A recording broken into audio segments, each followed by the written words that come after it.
Chicken fried rice এবং chicken fry. ভিডিওটি না টেনে দেখার আমন্ত্রণ রইল। আসসালামু আলাইকুম everyone, welcome back to my Facebook page প্রতিদিনকার আয়োজন। সবাইকে সেই সাথে আমার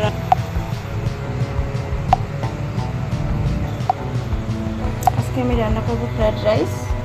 আমি সব কিছু রেডি করে নিয়েছি, পানি গরম করে নিয়েছি, এই পর্যায়ে চাল দিয়ে দেবো। শুরুতে আমি দিয়ে দিচ্ছি 1 চামচ পরিমাণে লবণ, সামান্য 1 চামচ পরিমাণে সয়াবিন তেল, তাতে ভাতটা সফট থাকে আর কি।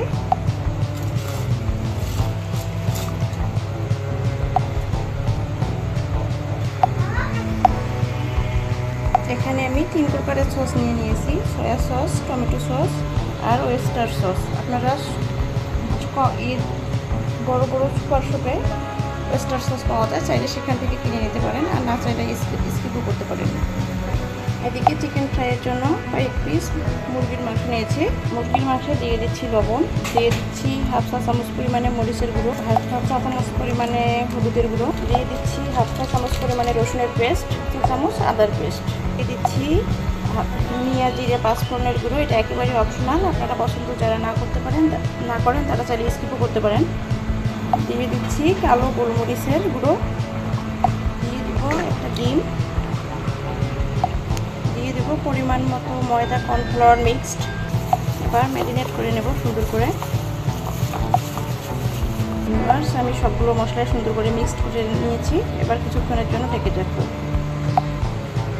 এদিকে ভাতটা হয়ে এসেছে, ঠান্ডা করে নেব। আমার ভাতটা হয়ে এসেছে, দিয়ে দিচ্ছি লবণ। আমি মটরশুঁটি আর বরবটি 1 মিনিটের মতো সেদ্ধ করে নেব। পানি গরম করে নিয়েছি আর দিয়ে দিয়েছি 1 চিমটি পরিমাণে লবণ। নামিয়ে নেব। ডিমটা আমি অনেকক্ষণ আগে ফুটিয়ে রেখেছিলাম যাতে সফট হয়। মিডিয়াম হিটে ডিমটা ভেজে নেব হালকা। আমার ডিমটা কতটা সফট হয়ে এসেছে দেখতে পাচ্ছেন। পর্যায়ে উঠিয়ে নেব। সামান্য গোলমরিচের গুঁড়ো। আমি মুরগির বুকের মাংস নিয়েছি এবং ছোটো ছোটো করে কেটে নিয়েছি। কতটা ছোটো দেখতেই পাচ্ছেন। আমি এবার একটু মাংসটাকে সুন্দর করে ভেজে নেব। আমি মিডিয়াম হিটে রান্না করতেছি। আমি মাংসটা হালকা বাদামি রং করে ভেজে নেব। আমার মাংস ভাজা হয়ে এসেছে, আমি এবার উঠিয়ে নেব। আমি এ পর্যায়ে দিয়ে দেবো রসুন কুচি। রসুনের সাথে সামান্য আদা কুচি ছিল, এখন দিয়ে দিচ্ছি পেঁয়াজ কুচি।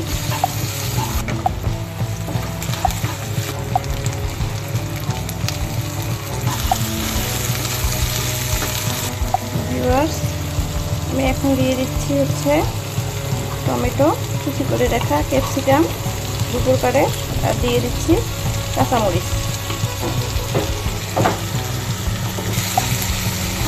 দিয়ে দেবো 1 চামচ পরিমাণে সয়া সস, দিয়ে দেবো ওয়েস্টার সস 1 চামচ পরিমাণে, দেবো 1 চামচ পরিমাণে টমেটো সস, তো সামান্য পরিমাণে লবণ। সয়া সসে যেহেতু লবণ দেওয়া থাকে। দিয়ে দেবো গোলমরিচের গুঁড়ো। সে পর্যায়ে আমি দিয়ে দেবো আমার ভাতগুলো। ভাত আমি ঠান্ডা করে নিয়েছি।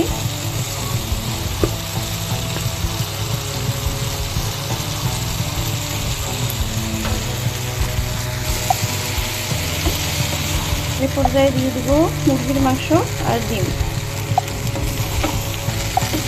এই খাবারগুলো কিন্তু বাসায় থাকা সামান্য উপকরণ দিয়ে তৈরি করা যায়। আমরা এগুলো রেস্টুরেন্টে অনেক টাকা দিয়ে খাই, দেখা যায় বাসায় তৈরি করলে কম খরচেই হয়ে যায়।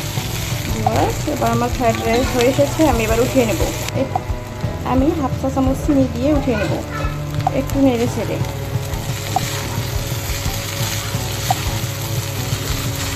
আমার ফ্রাইড রাইস দেখতে পাচ্ছেন কতটা ঝরঝরে হয়েছে।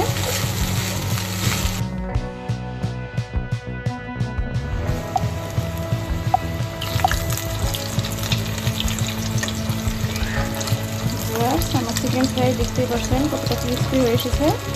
সবাই ভালো থাকুন, সুস্থ থাকুন, সবার জন্য অনেক অনেক তো আমার জন্য দোয়া করবেন। আমার ভিডিও যদি ভালো লাগে ফেসবুক পেজ থেকে হলে পেজটি ফলো করে রাখবেন এবং ইউটিউব চ্যানেল থেকে হলে চ্যানেলটি সাবস্ক্রাইব করে রাখবেন। ভালো থাকবেন সবাই, আল্লাহ হাফেজ।